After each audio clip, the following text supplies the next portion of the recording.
একটি বিল, মাদকদ্রব্য নিয়ন্ত্রণ সংশোধন বিল 2026 মহান সংসদে উত্থাপন করছি। ধন্যবাদ। ধন্যবাদ মাননীয় মন্ত্রী। মাদকদ্রব্য নিয়ন্ত্রণ সংশোধন বিল 2026 মহান সংসদে উত্থাপিত হলো।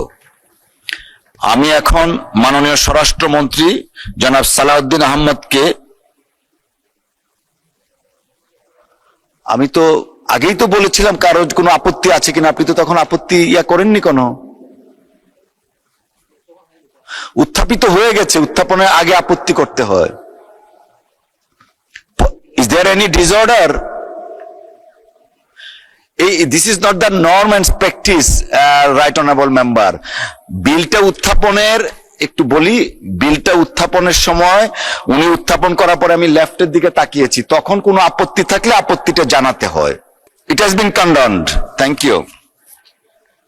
একটা বলেছেন, আমি একটু বিলের দিকে অগ্রসর হই, এটা আসলে নর্মটাকে আমরা ভাঙতে চাই না, এরপরে আপনি কথা বলার সুযোগ পাবেন। Thank you. সংসদে নোটিশটা দেওয়ার সময় রুল 75 সাবসেকশন 1 অনুসারে সময় খণ্ডনের জন্য আপনার কাছে আমি চিঠি পাঠিয়েছি বিধি মোতাবেক নোটিশের। আপনি দয়া করে খণ্ডন করেছেন। উত্থাপনের বিরোধিতা করলে, আপত্তি থাকলে বিধি মোতাবেক বললে আলোচনা করা যেত।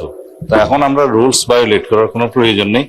মাননীয় সদস্য, আমরা যখন বিলটা বিবেচনার্থে গ্রহণ করব, প্রস্তাব করব, তখন আপনি তখন বিরোধিতা করতে পারবেন, বক্তব্য দিতে পারবেন, সুযোগ আছে। আর আইন মন্ত্রণালয়ের সম্পর্কিত যে স্থায়ী কমিটি আছে, সেখানে বিলটা পরীক্ষা নিরীক্ষা করে রিপোর্ট প্রদানের জন্য আমি এখন প্রস্তাব করব। সেখানে আপনারা অনেকেই সদস্য আছেন, ওখানেও আপনাদের মতামত দিতে পারবেন। রিপোর্ট প্রদানের পরেও অবিলম্বে বিবেচনার্থে গৃহীত করার জন্য যে প্রস্তাব দেব, তখনও আলোচনা করতে পারবেন। আমরা চাই এই জাতীয় বিলগুলো সমাজের বৃহত্তর স্বার্থে আলাপ আলোচনার মধ্য দিয়ে সবাই একটা শক্তিশালী আইন প্রণয়ন করি। বিরোধী দলীয় নেতা। স্পিকার, আপনাকে ধন্যবাদ। আপনি এটা আপত্তির জন্য, তাই তো? আমি কি বলি একটু শুনতে দেন প্লিজ। আপনাকে ধন্যবাদ আমাকে সুযোগ দেওয়ার জন্য। আগের বিলটায় যিনি কথা তুলেছিলেন, তিনি জাস্ট একজন সংসদ সদস্য হিসেবে আমরা আমাদের দায়িত্ব পালনের সুবিধার্থে কি আমাদের অধিকার এবং কি দায়িত্ব, এটাই পালন করতে গিয়ে কথা বলেছিলেন। আপনি যে খণ্ডন করেছেন, এটা তো আপনি আগে বলেন নাই আমাদেরকে। আপনি আমাদেরকে তাকিয়েছেন, এই তাকানোটা আমরা হয়তো সবাই খেয়ালও করিনি। বিলগুলা এখন কোনো ইমার্জেন্সি না, কিন্তু এটা প্রয়োজন জাতির জন্য। সেই বিল আসার আগে পদ্ধতি সবকিছু অনুসরণ করার সমস্যাটা কোথায়? আমাদেরকে আগে 133টা অধ্যাদেশের ব্যাপারে যখন বিল আকারে এসেছে, তখন সময়ের কনস্ট্রেইন ছিল, এখন তো সেটি নেই। তাহলে এখন আমরা কেন পদ্ধতিটা মানছি না? আমরা মানলেই তো আমাদের জন্য সুবিধা হয়। যেহেতু আমরা আইনের ছাত্র নই, কাজেই বিল আগে কি ছিল আইনে, এখন কি আসতেছে, এই দুইটা টেবিল যদি পাশাপাশি আমাদেরকে সরবরাহ করা হয়, আমরা বুঝতে পারি সহজভাবে। এখানে আছে, কিন্তু যেভাবে আছে ওইভাবে ক্লিয়ার না। আমার অনুরোধ, বিধিতে যেভাবে আছে সেটা ফলো করে যদি আগানো হয়, তাহলে আমরা উপকৃত হব, জাতি উপকৃত হবে, একটা সুন্দর আইন আমাদের সম্মিলিত প্রয়াসে তৈরি করা সম্ভব হবে। ধন্যবাদ মাননীয় স্পিকার। মাননীয় বিরোধী দলীয় নেতা, আপনাকে ধন্যবাদ। মাননীয় স্বরাষ্ট্রমন্ত্রী। আপনাকে ধন্যবাদ। প্রথা হচ্ছে, আইনটা যখন অবিলম্বে বিবেচনার্থে গৃহীত হওয়ার জন্য প্রস্তাব করবেন, তখন যে কোনো সদস্য এটা জিজ্ঞেস করতে পারে যে আমি 3 দিন আগে বিল পাইনি, 7 দিন আগে নোটিশ পাইনি। কিন্তু উত্থাপনের বিষয়টা এরকম যে আজকে তো এটা পাস হচ্ছে না, উত্থাপিত হচ্ছে, প্রপার্টি অফ দ্য হাউস হবে। ওনাদের কাছে যে বিলের কপিটা দেওয়া হয়েছে, সেই বিলের কপির সাথে কম্পারেটিভ স্টেটমেন্টটা চাইতেই পারেন, খুবই বৈধ। কিন্তু কম্পারেটিভ স্টেটমেন্ট আমরা এখনই দেই নাই, এটা রেডি আছে। এই জন্যই দেই নাই যে কমিটিতে যখন পরীক্ষা নিরীক্ষা করে ওখানে সুপারিশ করা হবে, কোনো ভুল ত্রুটি বা কোনো সাজেশন থানারা দিবেন, দেওয়ার পরে সেই কম্পারেটিভ স্টেটমেন্টটা আবার সংশোধন করতে হবে। তো সেই জন্য অবিলম্বে বিবেচনার্থে গৃহীত হওয়ার আগে আমরা আবার বিল, কম্পারেটিভ স্টেটমেন্ট অ্যান্ড ওল্ড ল যেটা আছে এখন এক্সিস্টিং, তিনোটা আমরা একসাথে ফার্নিশ করব। আর টাইম কন্ডনের বিষয়টা মাননীয় স্পিকার সবসময় আপনার চেয়ার থেকে যে আগে ঘোষণা করতে হবে এরকম দেখি নাই। যখন সরকার পক্ষ থেকে কোনো বিল নিয়ে আসা হয় তখন এটার একটা রুলসেই আপনাকে দেয়া আছে যে আমরা নোটিশ দিলে আপনি তখন করবেন কি করবেন না। বেসরকারি সদস্যদের বিলের ক্ষেত্রে বলা আছে অবশ্যই 15 দিন আগে নোটিশটা দিতে হবে, সেটা বাধ্যবাধকতা এখানে নাই। ধন্যবাদ মাননীয় স্পিকার। আমি এবারে বক্তব্য রেখেছিলাম আগে, তিনি বলেছেন জানলাটা খোলা রাখা হয়েছে, তো সেই জানলা দিয়ে যে আসলে এসালাম ঢুকে যাচ্ছে এইটা তো আমরা বুঝতে পারিনি।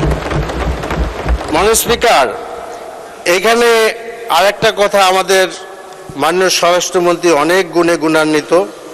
তিনি অবশ্য আগে বলেছেন যে এসালামের গাড়িতে চড়ে উনি সম্বর্ধনা নিয়েছেন, এটা ঠিক হয় নাই। কিন্তু এই যে চিটাগাং এসালামের দামি দামি গাড়িগুলা বিএনপির লোকেরা রক্ষা করতে যে বহিষ্কার হইল সে কথা উনি বলেন নাই। আর আরেকটি কথা আমি বলতে চাচ্ছি যে ওয়াশিং মেশিন, মাননীয় স্পিকার, এই ওয়াশিং মেশিন খুব ইম্পর্টেন্ট হয়ে দাঁড়াইছে। এটা আমার দুটি কথা বলতেই হয় আর কি। তো আমাদের বাবু গয়েশ্বর রায় তো নাই, চলে গেছেন মাননীয়, না না উনি মন্ত্রী না, মন্ত্রী হইতেও পারে, মাননীয় সংসদ সদস্য বাবু গয়েশ্বর রায়। তা আমাদের জন্য এটা আসলে বিষয়টা কেমন যে আমাদের একজন সিনিয়র আপনার সংসদ সদস্য যার মানে ছেলের বউ আর একজন মন্ত্রীর মেয়ে, এরকম একটা পরিবারের এখানে উনি বসা আছেন, তো ওনারা ওয়াশিং মেশিন চেনেন না, এটা তো আমাদের জন্য ঝামেলা আর কি। তো এটা কি করা যায় আপনি একটা ফয়সালা করেন আর কি।